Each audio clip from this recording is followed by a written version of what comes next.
ഓരോ തെരഞ്ഞെടുപ്പ് കാലവും ആരോപണ പ്രത്യാരോപണങ്ങൾ കൊണ്ടും വിവാദങ്ങൾ കൊണ്ടുമൊക്കെ സമ്പന്നവുമാണ്. ഒന്നാം പിണറായി സർക്കാർ അധികാരത്തിലേറിയതിനു ശേഷം 15 ഉപതെരഞ്ഞെടുപ്പുകളാണ് നമ്മുടെ സംസ്ഥാനത്ത് നടന്നത്. ആ ചരിത്രമൊന്ന് പരിശോധിക്കും. 2016 പിണറായി വിജയന്റെ നേതൃത്വത്തിൽ LDF അധികാരത്തിലേറിയതിനു ശേഷം 15 ഉപതെരഞ്ഞെടുപ്പുകളാണ് ലോക്സഭയിലേക്കും നിയമസഭയിലേക്കുമായി സംസ്ഥാനത്ത് നടന്നത്. 2017 വേങ്ങര, 2018 ചെങ്ങന്നൂർ, 2019 പാല, മഞ്ചേശ്വരം, എറണാകുളം, അരൂർ, കോന്നി, വട്ടിയൂർക്കാവ്, 2022 തൃക്കാക്കര, 2023 പുതുപ്പള്ളി, 2024 പാലക്കാട്, ചേലക്കര എന്നിവിടങ്ങളിലേക്കായിരുന്നു നിയമസഭാ ഉപതെരഞ്ഞെടുപ്പുകൾ.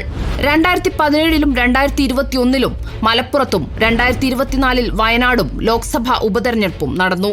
KM മാണിയുടെ മരണത്തെ തുടർന്ന് നിയമസഭാ ഉപതെരഞ്ഞെടുപ്പ് നടന്ന പാലയും MLA സ്ഥാനം രാജിവെച്ച് ലോക്സഭയിലേക്ക് മത്സരിച്ചതിനെ തുടർന്ന് ഉപതെരഞ്ഞെടുപ്പ് നടന്ന കോന്നിയും വട്ടിയൂർക്കാവും ഉൾപ്പെടെ UDF കോട്ടകളായ 3 സിറ്റിംഗ് സീറ്റുകൾ ഇക്കാലയളവിൽ LDF പിടിച്ചെടുത്തു.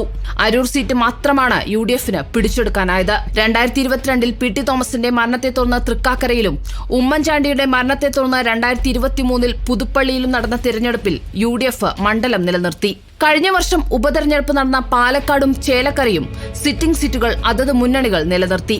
ലീഗ് നേതാവായിരുന്ന E. അഹമ്മദിന്റെ മരണത്തെ തുടർന്നായിരുന്നു 2017 മലപ്പുറത്ത് ലോക്സഭാ തെരഞ്ഞെടുപ്പ് നടന്നത്.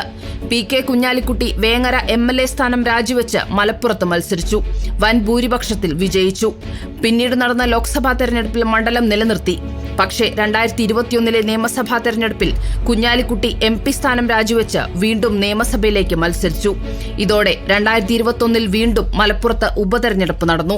2024 റായ്ബറേലിയിലും വയനാട്ടിലും മത്സരിച്ച രാഹുൽ ഗാന്ധി റായ്ബറേലി നിലനിർത്തിയതോടെയാണ് വയനാട് ഉപതെരഞ്ഞെടുപ്പ് നടന്നത്.